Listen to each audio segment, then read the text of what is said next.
അപ്പോസ്തലനായ പൗലോസ് ഫിലിപ്പിയ സഭയ്ക്ക് എഴുതിയ ലേഖനം, ഫിലിപ്പിയ ലേഖനം 4-ാം അധ്യായം 4, 5, 6, 7 വാക്യങ്ങൾ.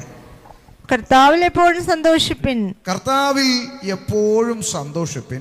സന്തോഷിപ്പിൻ എന്ന് ഞാൻ പിന്നെയും പറയുന്നു. സന്തോഷിപ്പിൻ എന്ന് ഞാൻ പിന്നെയും പറയുന്നു. നിങ്ങളുടെ സൗമ്യത സകല മനുഷ്യരും അറിയട്ടെ.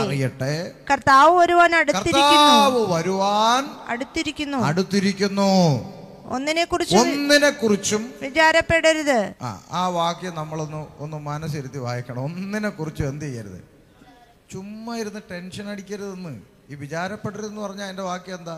ടെൻഷൻ അടിക്കരുത്. നമ്മൾ ചുമ്മാ ഒന്നിനെ കുറിച്ചും ബോധടാകരുത്. നമ്മൾ വെറുതെ ഇരുന്ന് ടെൻഷൻ അടിച്ച് BP കൂടാന്നല്ലാതെ അതുകൊണ്ട് പ്രത്യേകിച്ച് വലിയ മാറ്റമൊന്നും ഒരു ഗുണവും ഉണ്ടാവുന്നില്ല. ദൈവവചനം പറയാ, ഒന്നിനെ കുറിച്ചും എന്ത് ചെയ്യരുത്, ടെൻഷൻ അടിക്കരുത്. പിന്നെ എന്ത് ചെയ്യണം? എല്ലാറ്റിലും പ്രാർത്ഥനയാലും അപേക്ഷയാലും നിങ്ങളുടെ ആവശ്യങ്ങൾ സ്തോത്രത്തോടുകൂടെ ദൈവത്തോട് അറിയിക്കുകയത്രേ വേണ്ടത്. അടുത്ത വാക്ക്, എന്നാൽ സകല ബുദ്ധിയെയും കവിയുന്ന ദൈവിക സമാധാനം നിങ്ങളുടെ ഹൃദയങ്ങളെയും നിനവുകളെയും ക്രിസ്തുവേശുവിൽ കാക്കും. ഇവിടെ ഈ ലേഖനത്തിന്റെ പശ്ചാത്തലം പഠിക്കുമ്പോൾ അപ്പോസ്തലനായ പൗലോസ് കാരാഗൃഹത്തിൽ കിടന്നുകൊണ്ട് എഴുതിയ ലേഖനമെന്നാണ് ചരിത്ര പശ്ചാത്തലത്തിൽ മനസ്സിലാകുന്നത്. ജയിലിൽ കിടക്കുന്ന ഒരാൾക്ക് എങ്ങനെയാണ് സന്തോഷിക്കാൻ പറയാൻ പറ്റുന്നത്? കർത്താവിൽ എപ്പോഴും സന്തോഷിപ്പിനെന്ന് ഞാൻ പിന്നെയും. ഇതെങ്ങനെയാണ് പറയാൻ സാധിക്കുന്നത്? ജയിലിൽ കിടക്കുന്ന ഒരാളെ കൊണ്ട് എങ്ങനെ എഴുതാൻ സാധിക്കുന്നത്? ഒന്നിനെ കുറിച്ചും വിചാരപ്പെടരുതെന്ന് പുള്ളി എഴുതുക. എവിടെ കിടന്നുണ്ടാ? ജയിലിൽ കിടന്നുണ്ട്. നമ്മളെ കാണും ജയിലിൽ കിടന്ന ആദ്യം പിടിച്ച് അറ്റാക്ക് വന്ന് ചാകും അല്ലേ? അന്ന് പുള്ളി അവിടെ കിടന്നുകൊണ്ട് പറയാണ്, നിങ്ങൾ ഒന്നിനെ കുറിച്ച് എന്ത് ചെയ്യരുത്, വിചാരപ്പെടരുത്, കർത്താവ് എല്ലാം കരുതിക്കൊള്ളും, നിങ്ങൾ സന്തോഷത്തോട്. ഇതൊക്കെ എങ്ങനെ പറയാൻ സാധിക്കുന്നത്? അപ്പൊ പൗലോസിനെ കാരാഗൃഹത്തിന്റെ അനുഭവത്തിൽ കിടന്നുകൊണ്ടും ഇങ്ങനെ പറയാൻ സാധിച്ചതിൻ്റെ പിന്നിലുള്ള 3 കാര്യങ്ങൾ നമുക്ക് ദൈവവചനത്തിൽ നിന്ന് ധ്യാനിക്കണം. അതാണ് നമ്മുടെ ഇന്നത്തെ ചിന്ത. കാരാഗൃഹത്തിന്റെ അകത്ത് മരണഭീതി നിലനിൽക്കുന്ന ഒരു സാഹചര്യത്തിൽ എങ്ങനെ ഒരാൾക്ക് സന്തോഷിക്കണമെന്ന് പറയാൻ സാധിക്കും? സന്തോഷിക്കണമെന്ന് പറഞ്ഞുകൊണ്ട് കത്തെഴുതാൻ സാധിക്കും?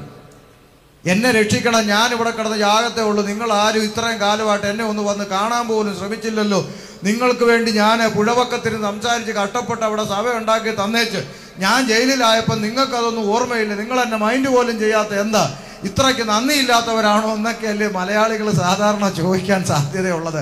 പക്ഷെ അങ്ങനെയുള്ള ഒരു പരാതിയും പൗലോസ് മുന്നോട്ട് വെക്കാതെ പൗലോസ് ദൈവസഭയോട് പറയുക, നിങ്ങളൊന്നിനെ കുറിച്ചും വിചാരപ്പെടരുത്, നിങ്ങൾ സന്തോഷത്തോടിരിക്കാൻ നിങ്ങളുടെ ആവശ്യങ്ങളെല്ലാം സ്തോത്രത്തോടെ ദൈവത്തോട് പറ. അങ്ങനെ പറയാൻ പൗലോസിനെ പ്രേരിപ്പിച്ച ഘടകം എന്താണ്? 3 കാര്യങ്ങൾ. 1, പൗലോസിന്റെ ലക്ഷ്യം എന്താണെന്ന് പൗലോസിനൊരു ബോധ്യം ഉണ്ടായിരുന്നു. 1-ാം അധ്യായം 21-ാമത്തെ വാക്യം വായിച്ചാട്ടെ. എനിക്ക് ജീവിക്കുന്നത് ക്രിസ്തു, മരിക്കുന്നത് ലാഭവുമാകുന്നു. കണ്ടോ? എനിക്ക് ജീവിക്കുന്നത് ക്രിസ്തുവും മരിക്കുന്നത് ലാഭവുമാകുന്നു. അടുത്ത വാക്ക്, എന്നാൽ ജഡത്തിൽ ജീവിക്കുന്നതിനാൽ എന്റെ വേലയ്ക്ക് ഫലം വരുമെങ്കിൽ ഏത് തിരഞ്ഞെടുക്കേണ്ടു എന്ന് ഞാൻ അറിയുന്നില്ല. ഇവ രണ്ടിനാലും ഞാൻ ഞെരുങ്ങുന്നു. അടുത്ത വാക്ക്, വിട്ടുപിരിഞ്ഞ് ക്രിസ്തുവിനോട് കൂടെ ഇരുപ്പാൻ എനിക്ക് കാംക്ഷയുണ്ട്. അത് അത്യുത്തമമല്ലോ. അപ്പൊ പൗലോസിന്റെ ലക്ഷ്യം എന്തായിരുന്നു ദൈവമക്കളെ? ഒറ്റ ലക്ഷ്യമുള്ളൂ, എപ്പോൾ ഞാൻ എൻ്റെ കർത്താവിന്റെ അടുക്കലെത്തും. ഒറ്റ ലക്ഷ്യം. ദൈവമക്കൾ ഈ ഭൂമിയിൽ ജീവിക്കേണ്ടുന്നതിന്റെ ഏക ലക്ഷ്യം, എപ്പോൾ എനിക്ക് എൻ്റെ കർത്താവിന്റെ മുഖം കാണാൻ സാധിക്കും. ഹല്ലേലൂയ. എപ്പോൾ ഞാൻ കർത്താവിന്റെ മുഖം കാണും അല്ലേ? ഒന്ന് ആലോചിച്ച്, ഒന്ന് ഇമാജിൻ ചെയ്ത് നോക്കി ആ രംഗം.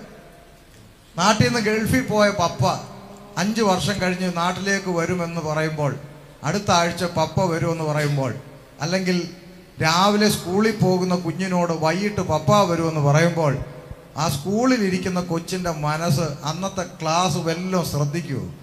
അന്ന് മൊത്തം ആ കുഞ്ഞിൻ്റെ മനസ്സിൽ വൈകിട്ട് വരുന്ന പപ്പയുടെ ചിത്ര. സ്കൂള് വീടാൻ ബെല്ലടിക്കാൻ വേണ്ടി കാത്തിരിക്കും. ചില പിള്ളേരാണെ പറയും, ഇന്ന് ഞാൻ സ്കൂളിൽ പോത്തില്ലെന്ന് പറഞ്ഞ് ഒറ്റക്കാലം നിൽക്കും. പപ്പ വരുന്നു, പപ്പയുടെ മുഖം കാണണം. നോക്കൂ, നമുക്ക് വേണ്ടി ജീവനെ തന്ന് നമ്മെ വീണ്ടെടുത്ത് നരകത്തിൻ്റെ പടുകുഴിയിൽ നിന്ന് രക്ഷിച്ചെടുത്ത് ജീവന്റെ പറുദീസയ്ക്ക് അവകാശിയാക്കി മാറ്റുവാൻ എനിക്ക് വേണ്ടി കാൽവരിയിൽ പീഡനം അനുഭവിച്ച് ഇത്രത്തോളം നിന്ന് ഏറ്റുവാങ്ങി. ഞാൻ പലപ്പോഴും പ്രസംഗിക്കുമ്പോൾ പറയുന്നൊരു കാര്യമുണ്ട്. ഒരടിയോ ഇടിയോ, ഞാൻ സുവിശേഷം അറിയിക്കാൻ പോയിട്ട് മർദ്ദനം ഏറ്റിട്ടുണ്ട്, പരസ്യോഗത്തിന് പോകുമ്പം തല്ലുകൊണ്ടിട്ടുണ്ട്. എന്നെ തല്ലിയ ഒരാളെ പോലും ഞാൻ തിരിച്ച് തള്ളിയിട്ടില്ല. ഞങ്ങളുടെ കൂടെ വന്ന സഹോദരന്മാരുമായിട്ട് ചേർന്ന് വേണമെങ്കിൽ തിരിച്ചടിക്കാം, പക്ഷെ തിരിച്ച് തല്ലിയിട്ടില്ല. പലയിടത്തും ചീത്ത വിളി കേട്ടിട്ടുണ്ട്, കള്ളുകുടിയന്മാരുടെ ആക്ഷേപം കേട്ടിട്ടുണ്ട്. ഇതെല്ലാം ഈ കഴിഞ്ഞ കാലങ്ങളിലെ സുവിശേഷ വേലയെ സഹിച്ചിട്ടുണ്ട്. പക്ഷെ സത്യസന്ധമായ ഒരു വാക്ക് ദൈവസന്നിധിയിൽ പറഞ്ഞു കഴിഞ്ഞാൽ അതിങ്ങനെയാണ്: ഒരു മനുഷ്യൻ എൻ്റെ മുഖത്ത് അടിച്ചാൽ നാളെയും ഞാൻ ക്ഷമിച്ചെന്നിരിക്കും. പക്ഷെ എനിക്കിപ്പോഴും ഉറപ്പില്ലാത്തൊരു കാര്യം ദൈവസന്നിധിയിൽ സത്യസന്ധമായി പറയാം, ഒരുത്തൻ എൻ്റെ മുഖത്ത് തുപ്പിയാൽ ഞാൻ എത്രത്തോളം ക്ഷമിക്കുമെന്ന് എനിക്കിപ്പോഴും ഉറപ്പില്ല. എനിക്കുറപ്പില്ല. കാരണം അടിയുടിയെല്ലാം നമുക്ക് സഹിക്കാം.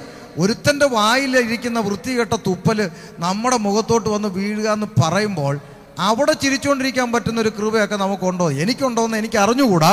പക്ഷെ അതുവരെ സഹിച്ച ആളാണ് കർത്താവ്. അവൻ്റെ മുഖത്ത് തുപ്പിയെന്നൊന്ന് ആലോചിച്ച് നോക്കേ ഭാഷ. നമ്മുടെ മുഖത്ത് ഒരുത്തൻ്റെ വായിലിരിക്കുന്ന വൃത്തികെട്ട തുപ്പല് നമ്മുടെ മോന്തയ്ക്കോട്ട് വീഴുക എന്ന് പറയുമ്പം നമ്മൾക്ക് വരുന്ന അരിശം ചെറുതാണോ? കാർക്കിച്ച് തുപ്പി നമ്മുടെ മോന്തയ്ക്കോട്ട് ഒഴിക്കുക എന്ന് പറഞ്ഞാൽ അതൊരിക്കലും നമ്മൾ എത്രത്തോളം ക്ഷമിക്കുമെന്ന് നമുക്കൊന്നും പ്രഡിക്റ്റ് ചെയ്യാൻ പറ്റത്തൊന്നുമില്ല. വേണമെങ്കിൽ നമ്മൾ കർത്താവെ ക്ഷമിക്കണമെന്ന് പറഞ്ഞ് അവൻ്റെ ചെക്കല്ലിനിട്ട് ഒന്ന് കൊടുത്ത് കളയുമോ എന്ന് നമുക്കറിയാം. അപ്പോൾ നമ്മൾ ഓർക്കേണ്ടത്, അവൻ്റെ മുഖത്ത് തുപ്പിയിട്ട് പോലും കർത്താവ് പറഞ്ഞൊരു വാക്കുണ്ട്: പിതാവേ, ഇവർ ചെയ്യുന്നത് എന്തെന്ന് ഇവരറിയാകിയാൽ ഇവരോട്. എൻ്റെ ദൈവമേ, ഇങ്ങനെയൊക്കെ പറയാൻ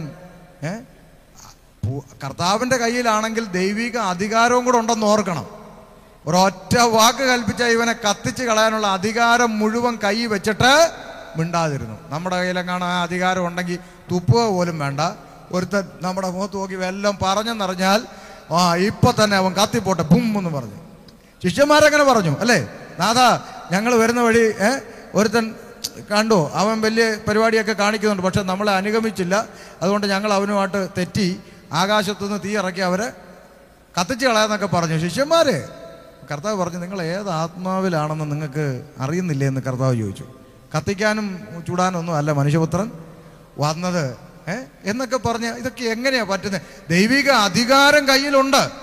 അതെല്ലാം വെച്ചിട്ടൊരു മനുഷ്യൻ എന്ന നിലയിൽ കർത്താവ് തുപ്പല് മുഖത്തേറ്റ് മരിച്ച ആ കർത്താവിനെ ഒന്ന് ധ്യാനിക്കുമ്പം നമുക്കൊരാഗ്രഹം, കർത്താവ് എന്ന് ഞാൻ ആ മുഖം കാണും, എനിക്കത് കാണാൻ സാധിക്കും, ആ തേജസ്കരിക്കപ്പെട്ട രൂപം. ആ പത്രോസ് പറഞ്ഞ പോലെ നമുക്കിവിടെ ഒരു കുടിലുണ്ടാക്കാം, ഞങ്ങൾ പോകുന്നില്ല. നോക്ക്, നമ്മൾ ഈ കഴിഞ്ഞ ദിവസങ്ങളിലൊക്കെ ഞാൻ ശ്രദ്ധിച്ചൊരു കാര്യമുണ്ട്. നമ്മൾ ഒരു 1.5 മണിക്കൂർ നമ്മൾ ദൈവവചനത്തിൻ്റെ മുമ്പിൽ ഇങ്ങനെ ഇരുന്നേച്ച് പെട്ടെന്ന് അങ്ങ് തീർന്ന പോലെ സമയം അങ്ങ് പോയി. പെട്ടെന്ന് അങ്ങ് തീർന്നപ്പോൾ നമുക്ക് പലർക്കും പോകാൻ മനസ്സില്ല. നമ്മളിവിടെ ചുറ്റിപ്പറ്റി നിൽക്കുക. ഈ 10 മണിയായാലും നിങ്ങൾ ഇരിക്കും എന്ന് വെച്ചാൽ ഈ ദൈവവചനത്തിൻ്റെ മുമ്പിൽ പോലും നമുക്ക് അങ്ങനെ ഇരിക്കാൻ പറ്റുന്നെങ്കിൽ കർത്താവിൻ്റെ മുഖം കാണുന്ന ഒരു സീനിൽ നമ്മൾ എങ്ങോട്ടെങ്കിലും പോവുമോ? അപ്പോൾ പത്രോസ് പറഞ്ഞത് ചുമ്മാതൊന്നുമല്ല. പത്രോസ് പറഞ്ഞു, ഇനി പോകുന്നില്ല, ഇവിടെ വീട് വെക്കാമെന്ന് പറഞ്ഞതിൻ്റെ പിന്നിലുള്ള ഉദ്ദേശം ഒരു വീടെന്നുള്ള സ്വപ്നമല്ല, ഈ കർത്താവിൻ്റെ തേജസ്കരിക്കപ്പെട്ട മുഖം അത് കണ്ടുകൊണ്ടിരിക്കാനുള്ള പ്രത്യാശയിലാണ് പറഞ്ഞത്. അപ്പോൾ പൗലോസ് പറഞ്ഞു, എനിക്ക് വിട്ടുപിരിഞ്ഞ് ക്രിസ്തുവിനോട് കൂടെ ഇരിക്കാൻ അത്യന്തം കാക്ഷിക്കുന്നു. അപ്പം ജയിലിൽ കിടന്ന് നിങ്ങൾ സന്തോഷിക്കണമെന്ന് പറയാൻ കാരണം, ജയിലിൻ്റെ അകത്ത് കിടന്ന് താൻ മരിക്കുമെന്നുള്ളത് പൗലോസിനെ സംബന്ധിച്ച് നഷ്ടമല്ല. എത്രയും പെട്ടെന്ന് കർത്താവിനെ കാണാം, തൻ്റെ ലക്ഷ്യം നിറവേറും എന്നുള്ള സന്തോഷമാണ്. അപ്പോൾ അതിൻ്റെ പിന്നിലെ പൗലോസിനെ പ്രേരിപ്പിച്ച ചേതോവികാരം തൻ്റെ ലക്ഷ്യം എന്താണ് എന്നുള്ള ബോധ്യം. ഇനി റോമാലേഖനം 14 അധ്യായം അതിന്റെ 8-ാമത്തെ വാക്യം വായിച്ച്. 14:8. ജീവിക്കുന്നു എങ്കിൽ നാം കർത്താവിനായി ജീവിക്കുന്നു, മരിക്കുന്നുവെങ്കിൽ കർത്താവിനായി മരിക്കുന്നു. അതുകൊണ്ട് ജീവിക്കുന്നെങ്കിലും മരിക്കുന്നുവെങ്കിലും നാം കർത്താവിനുള്ളവർ തന്നെ. അപ്പൊ നമുക്ക് ആ ഒരു ബോധ്യം ഉണ്ടായിരിക്കണം. ഞാൻ ആരുടെ പ്രോപ്പർട്ടിയാണ്? ഞാൻ ആരുടെ മുതലാണ്? ഞാൻ കർത്താവിനുള്ളതാ എന്ന ബോധ്യം അത് നമ്മെ ഭരിക്കണം. അത് നമ്മെ ഭരിച്ചാൽ ജീവിതത്തിലൂടെ ഏറ്റുമുട്ടുന്ന ഏതൊരു സാഹചര്യത്തെയും അതിജീവിക്കാൻ നമുക്ക് കഴിയും. ഞാൻ ആരുടെ മുതലാ? കർത്താവിൻ്റെ മുതലാ. ഞാൻ നമ്മുടെ നാട്ടിൽ എന്നെ പോലെ വിശ്വാസത്തിലേക്ക് വന്ന മറ്റൊരു ദൈവദാസനുണ്ട്. അദ്ദേഹത്തിൻ്റെ പേര് സിയാദ് മുഹമ്മദ് എന്നാണ്, കോട്ടയം. അദ്ദേഹം വിശ്വാസത്തിൽ വന്നു. അദ്ദേഹത്തിൻ്റെ കുടുംബക്കാരെല്ലാം കോട്ടയത്ത് തന്നെ ഉണ്ട്, നല്ല നിലയിൽ ജീവിക്കുന്നു. പുള്ളി മാത്രം ഒറ്റയ്ക്ക് വിശ്വാസത്തിൽ. വീട്ടുകാരും ഇപ്പോഴും അംഗീകരിച്ചിട്ടില്ല. ഇപ്പോൾ പുള്ളിയുടെ ഭാര്യയും കൊച്ചുമായിട്ട്, പുള്ളി എന്നും പരസ്യങ്ങളുമായിട്ട് ഇങ്ങനെ തെരുവിൽ നടക്കുന്നൊരു മനുഷ്യനാണ്. ഇപ്പോൾ പുള്ളിയുടെ ഭാര്യയും കൊച്ചുമായിട്ട് വാടക വീട്ടിൽ പല വാടക വീടിൻ്റെ ഒരു പോർഷന്, ഒരു മുറി, ഒരു കിച്ചനുമായിട്ട് അത്രയൊക്കെ ചെറിയ വാടകയ്ക്കുള്ള ഇതിലൊക്കെ ഇങ്ങനെ കിടക്കുന്നത്.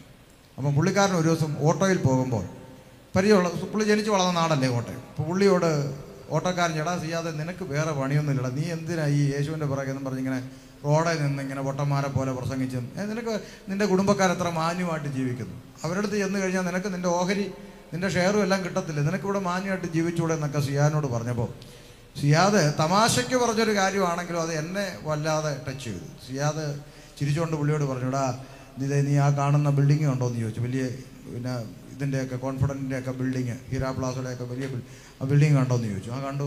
എൻ്റെ പപ്പാടയെന്ന് പറഞ്ഞു. എന്നിട്ട് അപ്പുറത്തെ അത് കണ്ടോന്ന്? അത് എൻ്റെ പപ്പാടയെന്ന് പറഞ്ഞു. പിന്നെ അവിടെ കാണുന്ന കുറേ കാര്യങ്ങൾ ചൂണ്ടിക്കാണിച്ചത് ഇതെല്ലാം എൻ്റെ പപ്പാടയാണ്. കോടതിയിൽ കേസ് നടക്കുക. എൻ്റെ വക്കീൽ ഡബിൾ സ്ട്രോങ്ങാണ്. ആരാ? അല്ല, മനസ്സിലായോ? അധികം വൈകാതെ തീർപ്പ് വരും. അന്ന് ഈ കാണുന്നത് സകലത്തിനും ഞാൻ ഉടമസ്ഥനായി മാറും, ഞാനിത് ഭരിക്കും. കേസ് നടക്കട്ടെ, ഇത് വരട്ടെ, അതുവരെയുള്ള കഷ്ടപ്പാടെ എനിക്ക് ഉള്ളൂ. എൻ്റെ വക്കീൽ ഡബിൾ സ്ട്രോങ്ങാണ്. സാക്ഷികളല്ല എനിക്ക് അനുകൂലമാണ്. വൈകാതെ എനിക്ക് അനുകൂലമായി വിധി വരും. അന്ന് ഇതെല്ലാം ഞാൻ അനുഭവിക്കും. ചിരിച്ചുകൊണ്ടാണത് പറഞ്ഞതെങ്കിലും അതിൻ്റെ അകത്തൊരു വലിയ പ്രത്യാശയുണ്ട്. ഇന്ന് ലോകം നമ്മെ കളിയാക്കുമ്പോഴും പരിഹസിക്കുമ്പോഴും നമ്മളൊന്നുമില്ലെന്ന് പറഞ്ഞ് തള്ളിക്കളയുമ്പോഴും നാം ഇതെല്ലാം കർത്താവിനോട് കൂടെ അനുഭവിക്കുന്ന മനോഹരമായൊരു കാലത്തിലേക്ക് നാം സഞ്ചരിച്ചുകൊണ്ടിരിക്കുകയാണെന്നും അന്ന് ദൈവമക്കൾ ആരെന്നും ദൈവകുഞ്ഞുങ്ങളുടെ വില എന്തെന്നും ലോകം തിരിച്ചറിയുന്ന ഒരു ദിവസം വരും. ആ പ്രത്യാശ നമ്മളെ ഭരിക്കുമ്പോഴാണ് നമുക്ക് സന്തോഷിക്കാൻ കഴിയുന്നത്. ഞാൻ കർത്താവിനുള്ളതാണ് എന്ന ബോധ്യം അത് പൗലോസിന് ഉണ്ടായിരുന്നു. അതുകൊണ്ടാണ് ഫിലിപ്പിയ ലേഖനത്തിൽ പറഞ്ഞത്, വിട്ടുപിരിഞ്ഞ് കർത്താവിനോട് കൂടെ പോകണമെന്ന് പറഞ്ഞ ആള് റോമാ ലേഖനത്തിൽ പറയുന്നു, എനിക്ക് ജീവിക്കുന്നത് ക്രിസ്തുവും മരിക്കുന്നത് ലാഭവും. കാരണം ഞാൻ ജീവിച്ചാലും കർത്താവിനായി ജീവിക്കുന്നു, മരിച്ചാലും കർത്താവിനായി മരിക്കുന്നു. നാം ജീവിച്ചാലും മരിച്ചാലും ആർക്കുള്ളതാണ്? നമ്മൾ കർത്താവിനുള്ളതാണ് എന്ന ബോധ്യം. ഈ ബോധ്യമാണ് സ്തെഫാനോസിനെ ഭരിച്ചത്. പ്രവൃത്തി പുസ്തകം 7:59 വായിച്ച്.